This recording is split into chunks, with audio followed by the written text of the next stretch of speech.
New York's finest just got a whole lot finer. Hey, you know who just nipped at my nose? Jack Frost. Huh, you know who just nipped at my ear? Jack, I don't care. Thank you, Hans. Nothing else in the universe can do what you do. Don't freak out, just stay calm. It's the Al Travis Show. Our next guest, lucky to have him. He's Representative Walter Hudson. Representative, how you doing, sir? Good. How are you? Frustrated, to be quite honest. It's good for me, the way things are going currently with everything that's going on, because it doesn't seem to be an off season, right? I mean, this would be a downtime. We'd hope the Twins are doing better, but stuff happens in the state of Minnesota constantly here, and we got to discuss it. I'm happy to have you. Just one quick programming note, if I can. I want folks to know that Senator John Hoffman's coming on the program 1 hour from now. He's going to come on the program. He'll be back. He has his regular spot. I want people to know about it. Last week he thought he would make it, and he didn't, but it looks like we got him for this today. So just a program note. On that same side, so much going on that if you read, what is it, The Take, right, Blois Olson's deal, the idea that Senator Mitchell on Friday gets found guilty of both counts, right? It's already like the 34th story or something on the list. There's just so much more important things to discuss. I find this under the fold, I should say, maybe if you want to use that expression. It's down their ways. Your thoughts on Senator Mitchell being found guilty? Is anyone shocked?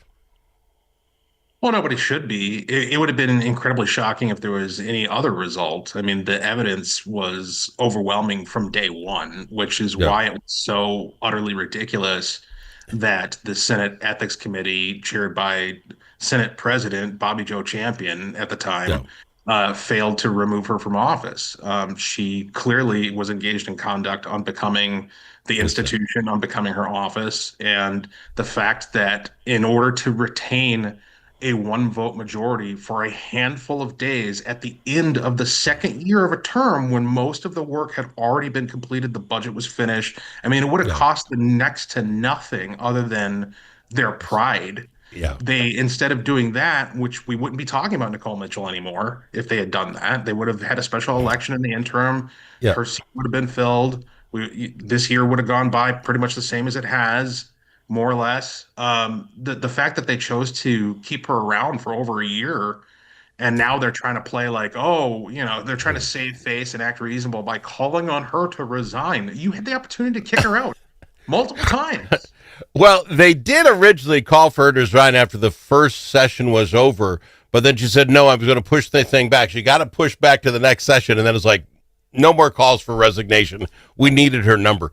What gets me about this, if I'm not mistaken, you tell me if I am, what would make her, well, two things first. This show has said from the beginning, we really hope she had that answer, right? When this all first started, she said, you wait till you hear what really went on, and you're going to understand why I did what I did. And I was seriously hoping that she didn't put all of us through this, especially her family, for the last year and a half with the big lie, right? I did it as a welfare check. It had been something else. Well, after the very first day, when her side stood up to give their side of the argument, it was like, she was just checking on mom. I knew it was over. It was like, you got to be kidding me. But now, if you're going to do that, and I presume she's already lost her command ship job with the Air Force Reserves or whatever. I presume they've already taken that from her. This is about all she's got is her paycheck from the Senate. This is as far as I can tell. That's what she does. She does not have to resign this seat. No. They can't get rid of her unless a special session is called, and then, who knows what's going to go on. She obviously, and then they could vote to get rid of her. Never happened in the state of Minnesota. What keeps this young lady from saying, I'm going to keep getting paid? And can I ask you this? Maybe that's a good question for everybody. Do you get paid on the monthly? Do you get paid bi-weekly? How does your checks come in? I don't know if the Senate does it the same way as the House, but the House is monthly. All right. So what would stop this woman from saying, all right, I'm going to push this thing out, wait until they come in February, right? You all don't get back until February. She can grab another 5 months worth of checks. Yeah, no, she absolutely can. And part of the reason for that is because the Democrats, when they had the trifecta, changed the law so that felons who are not incarcerated can vote. And in order to be eligible for public office, In the state of Minnesota, all you need is to be eligible to vote. So there is no legal mechanism to automatically remove her from office now, thanks to what the Democrats did. I mean, this is a 100% Democrat created mess from start to finish. Yeah. So again, back to her situation. The governor can do nothing. So if she waited until February, because now she's going to go, let's just say she goes scorched earth on this bad boy. First day of session, great. Well, vote to kick her out. Then the governor can come out and ask for a special election to fill her seat, right? You can be halfway through next session before you get past the 33-33 tie or a 67-67. Nothing's going to, she can muddle this up for the better part of another year. Well, and that is the practical reason why there may indeed be, and I have not heard anything about this, but there may indeed be a special session for the exclusive purpose of kicking her out, because for the same reason that the Democrats drugged this out for a year and a half, they now have a sense of urgency to get her out of the office, because if that happens, then they're in a tie in both chambers for at least half the session, as opposed to coming in with retaining potentially their 34-33 majority in the Senate. So let's play this. Their priorities are going to suddenly flip, and it's going to be extraordinarily obvious what their motivation was the entire time. Well, let's play this out a little bit. So the governor has said he wanted a special session because the big, beautiful bill is going to upset the balanced budget, yada, yada. So he wants it. And why wouldn't he? Now, they say he told a reporter in South Dakota he's not running for presidency. But even if he was, he gets the press and the notoriety saying Trump's trying to kill us in Minnesota. I'm going to save us. Good for Walz. Now, if he's running for governor, there's still a good PR play for him to get a special session. But this gums that all up. He can't call for a special session because the first move the Senate will do is get rid of Mitchell. And now you have a tie 33-33 and 67-67. It's literally a tie. The Republicans have the ability, if I'm not mistaken, you guys can say, I'd like to put this up for a vote. I'd like to put this up. And all of a sudden you guys are in. It doesn't just have to be about whatever he wants to get fixed, right? He's going to open it up to Dameth having half the cards. Yeah, it would be very sticky, because as I understand it, the Senate would govern the process of the Mitchell situation, right? And they still have that majority, right? So they can decide when and how and if they're going to take action on Mitchell. Meanwhile, you've got us in the House, who we could potentially, as a caucus, take the stance that we're not going to do anything as long as this gal is still there. I don't know how that would all play out. But it'd be messy. Messy. They could not, the Democrats would self-implode if they said, well, we got to get this thing passed for the governor. He wants to change $1 billion from the big ugly bill. We won't we won't kick her out until after she votes for that. Could the Democrats get by with that? There's no way. Then the second that gets done, then the next vote is, by the way, we're getting rid of Mitchell. That would be, that'd be crazy. Could they pull that off? Oh, wow. Well, I wouldn't put it past them to try. I mean, I put nothing past them. Look at what they've done.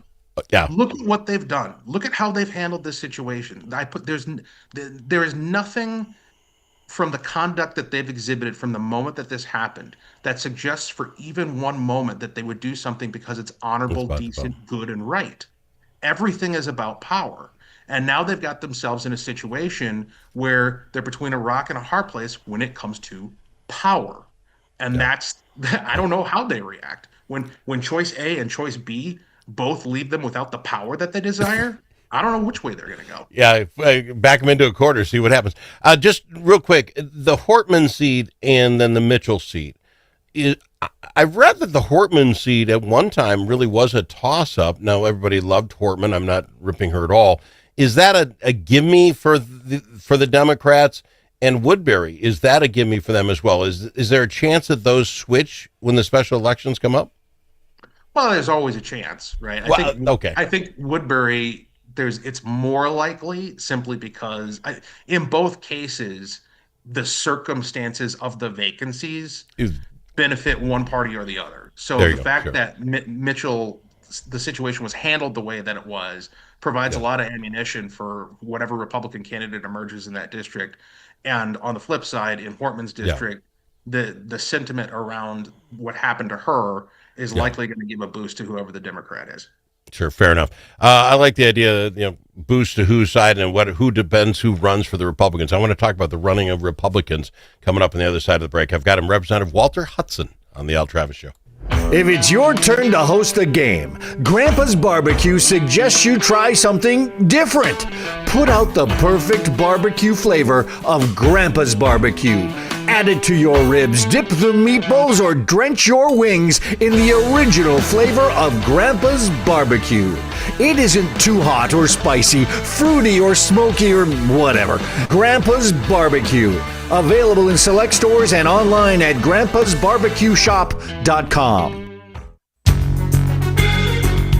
Dust from gravel roads and driveways does more than make your car dirty inside and out. It gets down into your lungs, and it's bad for your health. Now there's an environmentally friendly solution for your dust problems. It's called Dust Lock. Dust Lock can control all your summer dust problems with just one application. Protect your vehicle and your lungs. Learn more at dustlock.com.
It's nice to know a guy that knows a guy. Al Travis. We've got him, Representative Walter Hudson, on the program. Love talking with him today. Sir, you talk about depending who the Republicans put up in like Woodburn. Let me throw this out at you real quick. Does it really matter in Minnesota? I was up in the cities yesterday for a gathering with the family, and the conversation turned to this Senator Fatah. I believe that's how you pronounce it. He had the Fatah maneuver. For folks who don't know this guy, he's the one who just shut everything down when the Democrats had everything charged, would not give him the vote that they needed so that he could get by the Uber bill, right? He had a thing he wanted to get, and he would shut it down. He calls himself a Democratic socialist. He just won the endorsement for the mayor of Minneapolis. The Republicans are having a hard time putting anybody up in any kind of real positions to run against these folks, and they're putting Democratic socialists up, and they're gaining. Is Minnesota moved that far left? Well, the entire Democratic Party has moved that far left. I mean, nationwide. I mean, you got Zoran Memdani in New York City, same story. And the Democrats have gotten themselves in a position where the those among them at all levels who have any degree of reasonability or moderation are not in control. They're not at the helm. They are being led around by the nose by the Democrat socialists, by the craziest of the crazies, and this is what we have to work with. So if you have and two things on this as I understand it. Fry lost that nomination process both in 2017 and 21. He came in second place. But Minneapolis has that crazy ranked choice voting thing that happens, and that's how he got it. So, I mean, he's got this weird backup plan that everybody will say we want Fry if we don't want this guy, and he might end up still getting this thing. But what I don't get about it, what my family I was getting from them, is that you get to a tipping point. If folks will say in Minneapolis, I want a socialist, it's the biggest city in the state. This goes down to where you went with the smoking. Then St. Paul jumped in, then Duluth jumped in, then Rochester jumped in. All of a sudden, you can't smoke anywhere in the state. Are we going down a road we can't turn back from? And your mic went muted again, by the way. There you go. No, I don't think it's a road we can't turn back from, but it is deeply serious. Yeah. People need to recognize the seriousness of this extremism. I mean, that word gets tossed around cheaply, extremes, and people talk about it with this moral equivocation as if there's a moral equity between people who just want their boys and girls to go to separate bathrooms and people who want to seize the means of production. There's no moral equivocation there. The extreme on one side is I want peace and decency and justice and my kids to be able to play in the street. That's the extreme on our side. Yeah, you crazy nut jobs. The extreme on their side is we want to run the grocery stores and tell you how much you get paid and how much you have to pay. I mean, we have a serious problem here in terms of what's going on in the Democrat Party. And the only way we're going to be able to deal with it is to defeat them, is to make them unelectable. That's the task that's before us. Okay, and then that is exactly what leads us to our last conversation. Minnesota seems to have a very hard time finding good candidates as Ryan. I'm not trying to offend those that are in. Scott Jensen's back in. Kendall Qualls is back in. We have some names, but for the most part, again, back to my family, they might know the name, don't know a whole lot about them, and this is what we got going in. They just did a big report in the Take this morning about how much all the other Democrats have raised already, and we have no real Minnesota Republican that's in leading the charge. Is our bench that light? It would seem so. Why are you smiling with that? It's, Duckworth's out. Coleman is out. I mean, even those who you might have thought got in would get in. Is this going to take a Jesse Ventura-like person, business guy or something, to get in and say, I'll throw everything into the wind? Because, sir, when's been a better time to defeat the Democrats? You got a second term who might want his third term governor, who has one bad press day after the next. You've got a state of Minnesota where education is going completely in the wrong direction. We're spending more money than we've ever spent. You get Democratic socialists that are running. Is this not prime time for a Republican to step up and say, I'll do this. I'm willing to risk it all to save the state? Well, and that last part is the bit. I'm going to risk it all. Because that's what you're asking. That's what you're asking somebody to do. Yeah. So it's a little bit like saying there's never been a better day to go surfing. Yeah, sure, but can you surf? Like, do you have what it takes? Right? Yeah. You need a certain fundamentals at your disposal in order to take on that task. You need the ability to say, if I lose, I can still move on in my life. Yeah. Because to do this, you got to give up 24/7 for the better part of 18 months to get the gig. Right. And the other side of the coin is you say, the environment's so great. Well, that adds to the risk in essence, because if you can't beat him under these circumstances, then what does that say about you? Right. So that's what people have to consider is do I have the juice? Do I have the ability to raise the money? Is it even possible to put together an infrastructure in a state where the Republican Party is in complete disarray and has no centralized authority or infrastructure, and you've got all these rogue groups everywhere throughout the state that are doing their own thing and think that their mission is to fight Republicans rather than elect them? I mean, the Republican Party in Minnesota is a complete disaster. And so, anybody who's looking at that prospect of trying to run statewide is going to be running uphill.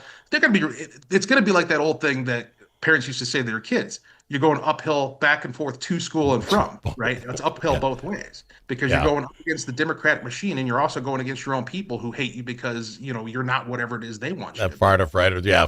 Amen. Yeah. So do you see a sunny side of this street? Do you see that there's either a big enough wave? Do you think somebody's still laying in the woods? Are you positive about the state of Minnesota? I'm positive about the potential, but things have to manifest.